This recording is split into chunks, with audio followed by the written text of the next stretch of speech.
ఆ రోజు వెన్నెల రాత్రి పచ్చని చెట్ల మధ్య ప్రశాంతంగా ఉన్న భూతాల బంగళా మీద కమలా విమల అనే 2 ఆడదెయ్యాలు నిలబడి ఉన్నాయి. ఏవే విమలా, ఇక మనం ఆహారం కోసం ఎక్కడికో వెళ్లాల్సిన అవసరం లేదే.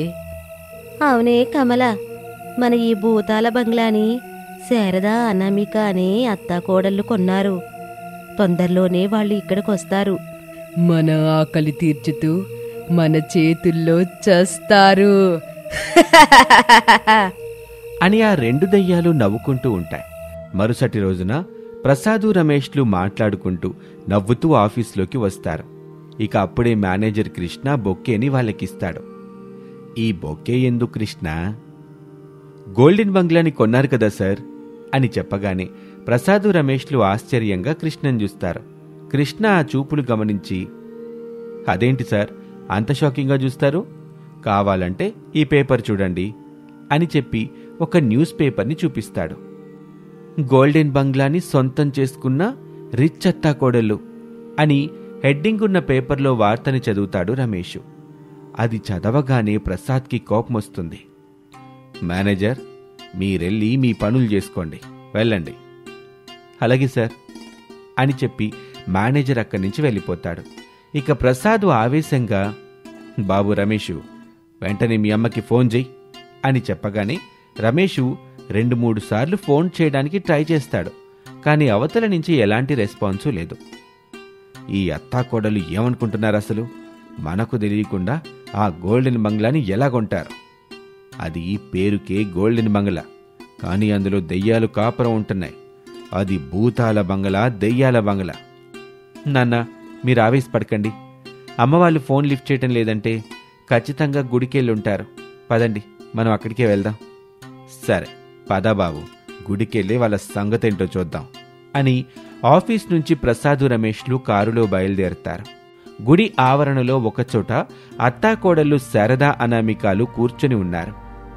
అత్తయ్య, మనం ఆ గోల్డెన్ బంగ్లా కొన్న విషయం ఆయనకి మావయ్య కూడా చెప్తే బాగుండేది కదా. అది గోల్డెన్ బంగ్లా కాదు, భూతాల బంగ్లా, దెయ్యాల బంగ్లా. అదెందుకు మనకి? దాన్ని కొనడానికి మేము ఒప్పుకోము. ఆ భూతాల బంగ్లా మనకు వద్దంటే వద్దని అడ్డుపడేవాళ్ళు కోళ్ళ. మీరు చెప్పేది కూడా నిజమే అత్తయ్య. ఇప్పటికైనా ఆ గోల్డెన్ బంగ్లాను కొన్న విషయం వాళ్ళకి చెప్దామత్తయ్య. నా తెలిసి ఈ పాటికి వాళ్ళకి మనం గోల్డెన్ బంగ్లాని కొన్న విషయం తెలిసిపోయే ఉంటది. మనల్ని అడగడానికి ఆవేశంగా మన దగ్గరకు వస్తా ఉంటారు. అయితే మనం ఇంటికి వెళ్దాం పదండి అత్తయ్య. మావయ్య ఆయన ఇక్కడికి వచ్చి గొడవ చేస్తే బాగుండదు, మనల్ని కొడితే ఇంకా బాగుండదు. కొట్టే వరకు వస్తారంటావా కోళ్ళ? 50 మిస్డ్ కాల్స్ అంటే అర్థం చేసుకోండి అత్తయ్య. అయితే ఇంటికి వెళ్దాం పద అని చెప్పగానే గుడి నుంచి అత్తాకోడళ్ళు కారులో ఇంటికి వెళ్తూ ఉంటారు. మరొక కారులో ప్రసాదు రమేష్లు గుడివైపు వస్తూ ఉంటారు. రమేష్ కారుని డ్రైవింగ్ చేస్తూ ఉంటాడు. బాబు రమేషు, కారుని ఇంటికి పోనివ్వు. అత్తాకోడలు గుడి దగ్గరే ఉంటారు, అక్కడికే వెళ్దాం అనుకున్నాం కదా నాన్న.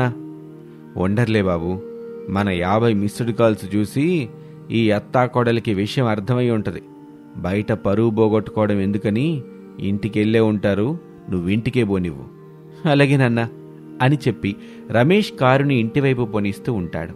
అత్తాకోడళ్ళు ఇంట్లోకొచ్చి సోఫాలో కూర్చుంటారు. ప్రసాదు రమేష్లు కోపంగా ఇంట్లోకొస్తారు. వాళ్ళ నలుగురి మధ్య చాలాసేపు వాదన జరుగుతుంది. ఆ వాదనంతా అయ్యాక శారద ఇలా అంటుంది. సరేనండి, ఈరోజు రాత్రికి మనం మీరంటే నా భూతాల బంగ్లా దగ్గరికి వెళ్దాం. వెళ్ళి భూతాల భజన చేద్దామా శారదా? భజన కాదండి, అసలు అక్కడ దెయ్యాలున్నాయో లేవో చూద్దాము. ఉన్న భయం పోయిద్ది కదా. ఒకవేళ ఉంటే ఏంటమ్మా పరిస్థితి? ఒకవేళ దెయ్యాలు గనక అక్కడుంటే మనం అక్కడ ఉండొద్దండి. మరదే దెయ్యాలు గనక లేకపోతే? మీరన్నట్టు మనం అక్కడే ఉందాం అని మాట్లాడుకొని నలుగురు ఒక ఒప్పందానికొస్తారు. ఇక ఓ రాత్రివేళ మట్టి రోడ్డు మీద అనామిక కారుని వేగంగా పోనిస్తూ ఉంటుంది. అనామిక పక్కన కూర్చున్న శారద ఏవీ మాట్లాడకుండా ఎడారిలా ఉన్న ప్రదేశాన్ని చూస్తూ ఉంటుంది. ఇక కారు వెనక సీట్లో కూర్చున్న ప్రసాదు రమేష్లు కంగారు పడుతూ ఉంటారు. ఆ కారు వెనకాల 2 దెయ్యాలు పరిగెత్తుకొస్తూ ఉంటాయి. అనామిక, నా మాట విను. మట్టి రోడ్లు ఇంత స్పీడ్గా వెళ్ళొద్దు. మీరు నా మాట విన్నారా ఏంటి? నేను మీ మాట వినటానికి నేను ఇలాగే స్పీడ్గా వెళ్తాను. మీరు ఇంకా ఎక్కువగా మాట్లాడారనుకోండి, ఇంకా స్పీడ్ పెంచుతాను. కారు ఏదైనా గుంతలో పడితే బయటికి రాదనామిక. అప్పుడు మనం ఈ ఎడారిలోనే ఉండిపోవాల్సి వస్తుంది. అవసరం మాకేమి లేదులేండి. మా అత్తయ్య నేను గోల్డెన్ బంగ్లాలో ఉంటాం. అది మేము కొన్నాం కదా. మీరు మావయ్య మాత్రం ఈ ఎడారిలోనే ఉండిపోతారు. ఏమంటారు అత్తయ్య? అంతే కదా కోళ్ళ. అయినా ఆ భూతాల బంగ్లా గురించిన కథలు ఎన్నో ప్రచారంలో ఉన్నాయి. అయినా మీరు నమ్మరు. అయ్యి మామూలు కథలు కాదండి, కట్టు కథలు. అన్నీ అపోహలే, అసలు అటు నమ్మకూడదు అని అంటూ ఉండగా కారు వెనక వస్తున్న 2 దెయ్యాల్లో ఒక దెయ్యం మాయమవుతుంది.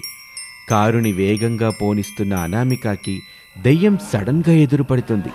అంతే, అనామిక భయపడుతూ కారుని సడన్గా ఆపేస్తుంది. ఇంకేముంది, అంత సడన్గా వేగంగా వెళ్తున్న కారుని ఒక్కసారిగా బ్రేకేసి ఆపేసరికి కారులో నుంచి శారద బయటపడుతుంది. ప్రసాదు, రమేష్ కారు దిగుతారు. ఏంటి శారద, సీట్ బెల్ట్ పెట్టుకోలేదా అని అంటూ ఉండగా గజ్జెల సౌండ్ గట్టిగా వినబడుతూ ఉంటుంది. అందరూ అయోమయంగా దిక్కులు చూస్తూ ఉంటారు. 2 దెయ్యాలు వాళ్ళ ముందుకొస్తాయి.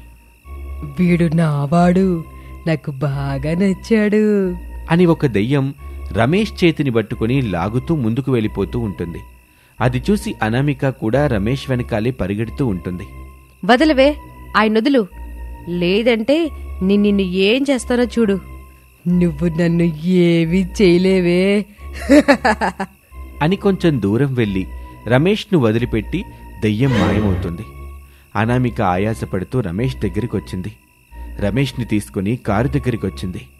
కారు దగ్గర శారదా ప్రసాదులు కనిపించటం లేదు. రమేష్, అనామిక ఇద్దరూ కంగారు పడుతూ ఉంటారు. అత్తయ్యా, మామయ్య ఎక్కడున్నారు? మీరు మాకు కనిపించడం లేదు. అమ్మా, నాన్న, మీరెక్కడున్నారు? కనీసం మా పిలుపులైనా మీకు వినబడుతున్నాయా అని అంటూ ఉండగా దెబ్బలతో చెదిరిన జుట్టుతో శారద ఆ కారు దగ్గరికి వస్తుంది. అత్తయ్యా, అత్తయ్య బానే ఉన్నారు కదా? ఎక్కడ దెయ్యాలే, ఎక్కడికో తీసుకెళ్ళిపోయాయి. ఎట్టా పడితే అట్ట కొట్టేసాయి. మనం మాత్రం ఇక్కడ ఉండొద్దు కోళ్ళ, వెళ్ళిపోదాం. మరి మనకి మావి వద్దా అత్తయ్యా అని చెప్పగానే శారద కంగారు పడుతూ, అయ్యో ఆయన లేడా? ఒరే బాబు రమేషు, మీ నాన్న కాపాడరా. కోళ్ళ, మీ మావిని కాపాడవే, ఆయన లేకపోతే నేను ఉండలేను.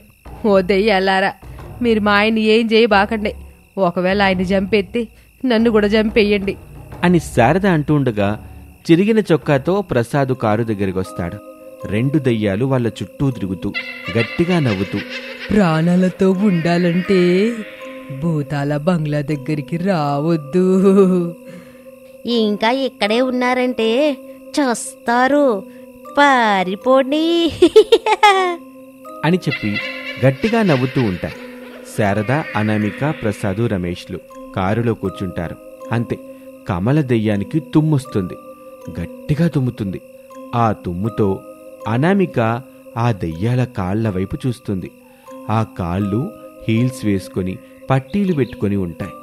అప్పుడు అనామికకి అర్థమవుతుంది, ఇక్కడ ఎలాంటి దెయ్యాలు లేవు, కానీ ఉన్నాయన్నట్టు మమ్మల్ని భయపెట్టి ఈ గోల్డెన్ బంగ్లా దగ్గరికి రాకుండా ఎవరో చేయాలనుకుంటున్నారు. వాళ్ళని పట్టుకుంటాను, తగిన విధంగా బుద్ధి చెప్తాను. మమ్మల్ని భయపెట్టాలని చూస్తారా? మా అత్తయ్యనే కొడతారా? మా మావయ్య చొక్క చింపేస్తారా అని అనుకుని కారుని అక్కడి నుంచి వేగంగా ఇంటివైపు పోనిస్తూ ఉంటుంది. 2 రోజుల తర్వాత శారద వాళ్ళ ఇంట్లోని సోఫాలో సుదర్శన్ కూర్చుని ఉంటాడు. అనామిక టీ ఇస్తుంది. సుదర్శన్ టీ తాగుతూ ఉంటాడు. సుదర్శన్ గారు, నేను ఒకే ఒక ప్రశ్న వేస్తాను. నిజం చెప్తే మీరు బ్రతుకుతారు, లేదంటే చచ్చిపోతారు అని అనామిక చెప్పగానే సుదర్శన్ అయోమయంగా చూస్తూ, అంటే ఈ టీలో విషం? అవును, టీలో విషమే కలిపాను. నిజం చెప్తే వీరుగుడు నేనే ఇస్తాను, బ్రతికిపోతారు అని అనామిక చెప్పగానే సుదర్శన్ భయపడిపోతూ ఉంటాడు. నిజం చెప్తాను అనామిక, అడుగు ఏంటో. ఆ రోజు మేము గోల్డెన్ బంగ్లా దగ్గరకు వస్తుంటే దారిలో మమ్మల్ని అడ్డుకున్న దయ్యాలు నిజమైన దయ్యాలా, మీరు ఏర్పాటు చేసిన దయ్యాలా? నేను ఏర్పాటు చేసిన దయ్యాలే అనామిక. నాకు ఆ గోల్డెన్ బంగ్లా అంటే చాలా ఇష్టం. నేను దాన్ని కొనాలనుకున్నాను, కానీ ఈలోపే మీరు కొన్నారు. అందుకే ఇలా పురాతన బంగ్లా కదా, దెయ్యాలున్నాయని సృష్టిస్తే మీరు భయపడి బంగ్లా వైపు రాకుండా ఉంటారని అనుకున్నాను నేను కూడా నిజమైన దయ్యాలా అనుకున్నాను. కానీ ఎప్పుడైతే అవి తుమ్మాయో అప్పుడు నాకు అనుమానం వచ్చింది. అప్పుడే కాళ్ళని చూశాను. దెయ్యం హీల్స్ వేసుకొని పట్టీలు కూడా పెట్టుకుంది. దాంతో నా అనుమానం నిజమైపోయింది. ఫలితంగా మీకు విషయం కలిపిన టీ ఇచ్చాను. అనామిక, నా తప్పు నేను ఒప్పుకున్నాను కదా, నన్ను బ్రతికించు అనామిక. టీలో విషయం కలిపి ప్రాణాలు తీసేంత దుర్మార్గం మాకు లేదండి. ఇక మీరు వెళ్ళొచ్చు అని చెప్పగానే సుదర్శన్ అక్కడి నుంచి పారిపోతాడు. ఇక ఒక మంచి రోజు చూసుకొని ఆ గోల్డెన్ బంగ్లాలోకి అనామిక కుటుంబం వెళ్ళిపోతుంది. గోడ మీద వంకర కాళ్లతో దెయ్యం నడుస్తూ గట్టిగా నవ్వుతూ ఉంటుంది. ఇది వాల్టి కథ. మరొక ఆసక్తికర కథలో మళ్ళీ కలుద్దాం. అంతవరకు సెలవు, నమస్తే. తిమాపూర్ విలేజ్లో శారదా ప్రసాద్ అనే పేద దంపతులు ఉండేవాళ్లు. వాళ్లకి రమేష్ అనే కొడుకు, అనామిక అనే కోడలు కూడా ఉన్నారు.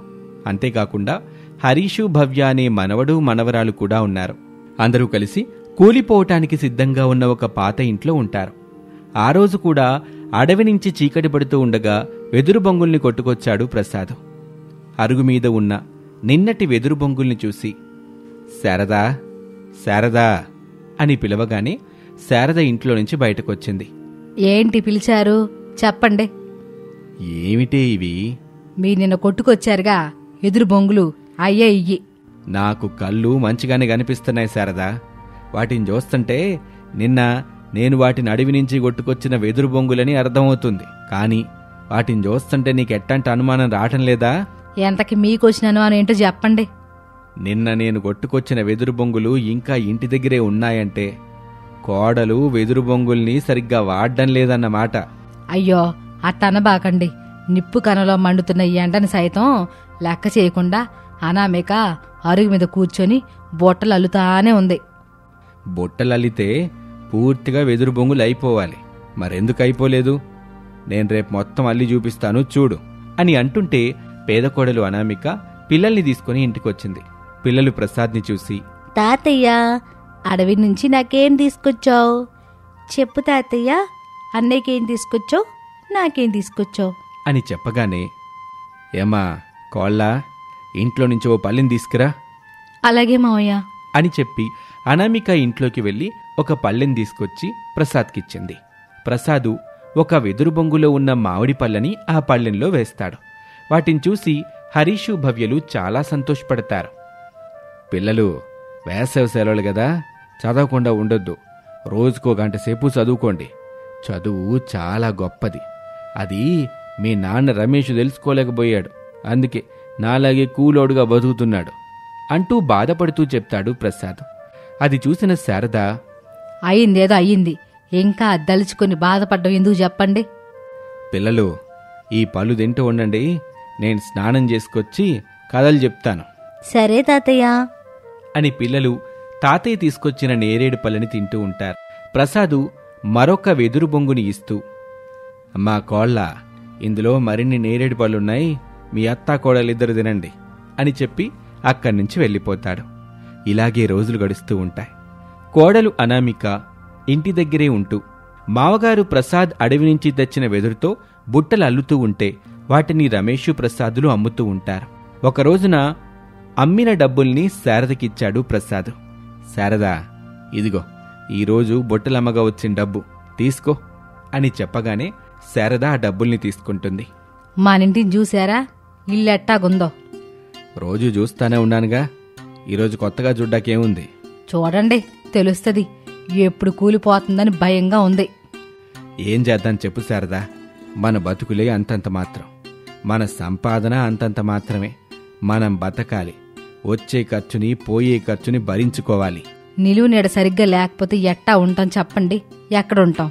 అసలే రేడియోలో గాలి వాన పడే అవకాశం ఉందని చెబుతున్నారు. గట్టిగా గాలి గనక వస్తే మన ఇల్లు ఉండదు. ఈసారి అప్పు చేసైనా సరే ఇల్లు మంచిగా కట్టుకుందాంలే. నేను గుర్తు చేసిన ప్రతిసారి మీరిదే అంటున్నారు, కానీ చేయించడం లేదు. శారదా, ఈసారి తప్పకుండా బాగు చేయిస్తానులే. సర్లేండి, అన్నం తిన్నారండి అని చెప్పి అందరికీ అన్నం పెట్టింది శారద. అందరూ మాట్లాడుకుంటూ అన్నం తిన్నారు. వేసవికాలం కావటంతో బయట మంచాలేసుకుని పడుకున్నారు. ఓ రాత్రివేళ బాగా వర్షం పడుతుంది. అందరూ ఇంట్లోకొస్తారు. ఇల్లు కురుస్తూ ఉంటుంది. నేను చెప్తే విన్నారా? ఇప్పుడు చూడండి. అని అంటూ ఉండగా బయట ఉరుములు మెరుపులు, భయంకరంగా వీస్తున్న గాలి. హరీషు భవ్యలు భయపడుతూ ఉంటారు. అమ్మా అమ్మా భయమేస్తుందమ్మా. భయపడకు బాబు, నేను నాన్న తాతయ్య నానమ్మ ఉన్నాం కదా. ఇదేంటండి వానేంటెట్ట పట్టుకుందే? చూస్తంటే జోరున పడుతున్న వర్షానికి ఇల్లు కూలిపోయేలాగుంది. మనం ఇంట్లో ఉండడం అంత మంచిది కాదు. పక్కనే ఉన్న గుళ్ళోకి వెళ్దాం శారదా సరేనండి అని చెప్పి పిల్లల్ని తీసుకొని వర్షంలో తడుస్తూ పక్కనే ఉన్న గుళ్ళోకి వస్తారు. వర్షంలో తడుస్తున్న తమ ఇంటిని చూస్తూ ఉంటారు. ఒక్కసారిగా గాలి గట్టిగా రావటంతో ఇల్లు పైకప్పు లేచిపోతుంది. అది చూసిన అనామిక ఏడుస్తూ, దేవుడా, ఎందుకయ్యా మా మీద ఇంత కక్ష సాధింపు? ఉన్న ఒక ఇంటిని కూడా లేకుండా చేస్తున్నావు. ఈ వేసవి కాలంలో వచ్చే అకాల వర్షం చేసే పని ఇదే అనామిక. మన ఇంటి పైకప్పు లేచిపోయింది. పంటలు తడిసిపోతాయి, కాయలన్నీ రాలిపోతాయి. ఎప్పటికైనా తండ్రి కొడుకులు కళ్ళు తెరవండి. ఇంటి గురించి కాస్తైనా ఆలోచించండి. శారదా బాధపడకు. ఈ రాత్రి మనం ఇక్కడే తలదాచుకుందాం. తెల్లారిన తర్వాత ఊరంతా మనకు తెలిసినోళ్ళేగా. ఎవరైనా మనకు కొంచెం ఆశ్రయం కల్పించకుండా ఉంటారా చెప్పు అని ప్రసాదు తన భార్యకు సర్ది చెప్తాడు. ఆ రాత్రి గుళ్ళో పడుకుంటారు. మరుసటి రోజున ప్రసాద్ ఇంటి చుట్టుపక్కలున్న వాళ్ళు ప్రసాద్ ఇల్లు గాలికి కొట్టుకుపోయిందని తెలుసుకుని జాలిపడతారు. కానీ ఎవ్వరూ ఆ కుటుంబానికి ఆశ్రయం కల్పించలేదు.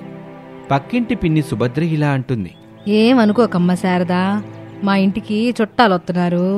అందుకే మీకు ఆశ్రయం కల్పించలేకపోతున్నాము. కానీ మిమ్మల్ని చూస్తుంటే నా గుండె తరుక్కుపోతుంది. కావాలంటే నీళ్ళిచ్చి అన్నం పెట్టిస్తాను, తినండి అని చెప్తుంది. ఇక చేసేదేమీ లేక హరీషు భవ్యలతో సుభద్ర పెట్టించిన అన్నము నీళ్ళని అనామిక తీసుకొని తినిపిస్తుంది.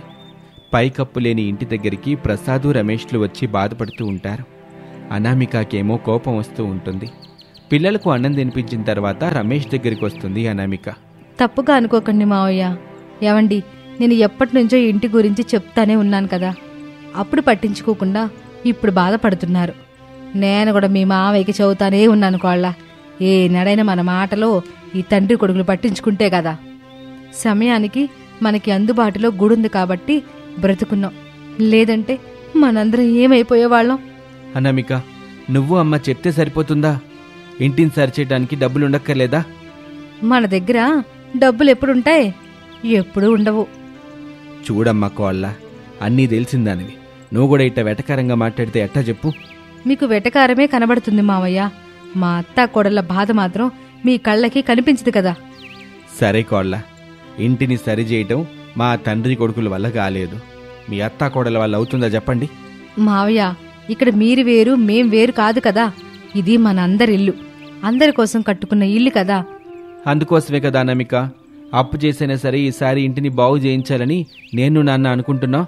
మీకు కూడా అదే కదా చెప్పాం. అప్పు చేయకుండా డబ్బులు అవసరం లేకుండా ఇల్లు కట్టే మార్గం ఉంది. నన్ను చెప్పమంటారా? అలాంటి ఆలోచన నీ దగ్గరున్నప్పుడు నాకైనా చెప్పాలి కదే. నేను మీ మావయ్యతో చెప్పేదాన్ని కదా. అవునమ్మా, ఖర్చు లేకుండా అప్పు చేయకుండా బ్రహ్మాండంగా ఇల్లు అవుతుందంటే నేను గాని కొడుకు గాని వద్దని ఎందుకు చెప్తాను తల్లి? చూడనమిక, ఇలా గాల్లో మాటలు చెప్పటం కాదు. పైసా ఖర్చు లేకుండా అసలు ఎక్కడైనా ఇల్లు పూర్తవుతుందా? అది అసలు సాధ్యం కాని పని. అలా ఇల్లు కట్టించి నేను చూపిస్తానండి. అందుకు మీరందరూ నాకు సహాయం చేయాలి. తప్పకుండా కోళ్ళ. మావయ్య, మీరు ఆయన ఇద్దరు కలిసి అడవికి వెళ్ళి చాలా అంటే చాలా వెదురు బొంగుల్ని కొట్టుకొని రండి. ఓహో, వెదురు బొంగులు ఇల్లు కడతావా? అర్థమైంది కదా. వెదురు బొంగులతో ఇల్లు కట్టుకోవడానికి ఏవైనా ఖర్చు అవుతుందా మావయ్య? లేదమ్మా, లేచినప్పటి నుంచి తిరిగి పడుకునేదాకా వెదురు బొంగులతోనే ఉంటాను. కానీ వెదురు బొంగులతో ఇల్లు కట్టాలన్న ఆలోచన నాకెందుకో ఇప్పటిదాకా రాలేదమ్మా. ఎందుకంటే మీ ఆలోచన డబ్బుల దగ్గరే ఆగిపోయింది కదా, అందుకు రాలేదు. వెళ్ళండి వెళ్ళండి, వెళ్ళి కోడలు చెప్పినట్టుగా వెదురు బొంగులను కొట్టుకొని రండి. ఇప్పుడే వెళ్తాం శారదా. పదా బాబు, ఇంకా ఆలస్యం చేయకూడదు.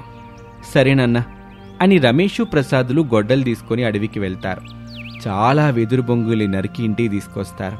శారద ఒక్కొక్క వెదురు బొంగుని తీసుకుని అనామికకి అందిస్తూ ఉంటుంది. నిచ్చెన వేసుకున్న అనామిక అత్తగారిస్తున్న వెదురు బొంగుని ఇంటి గోడల మీద జాగ్రత్తగా పేర్చుతూ ఉంటుంది. ప్రసాద్ అడవి నుంచి వెదురు బొంగుల్ని తీసుకొస్తూ ఉంటాడు. రమేష్ వాటిని సరిచేస్తూ ఉంటాడు. శారద ఒక్కొక్క వెదురు బొంగుని అందిస్తూ ఉంటుంది. అనామిక జాగ్రత్తగా తన తెలివితేటలతో వెదురు బొంగులతో ఇంటిని కడుతుంది. అందరూ అందంగా వెదురు బొంగులతో ముస్తాబైన ఆ వెదురు బొంగుల ఇంటిని చూసి మురిసిపోతూ ఉంటారు. హాయిగా ఆ ఇంట్లో ఉంటూ ఉన్నంతలో తమ జీవనాన్ని కొనసాగిస్తూ ఉంటారు.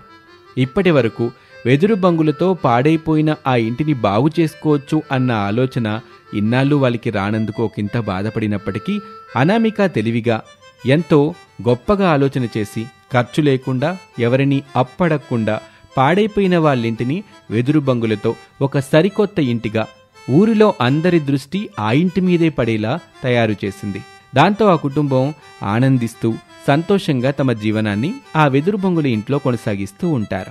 ఇది ఇవాల్టి కథ. మరొక ఆసక్తికర కథలో మళ్ళీ కలుద్దాం. అంతవరకు సెలవు. నమస్తే.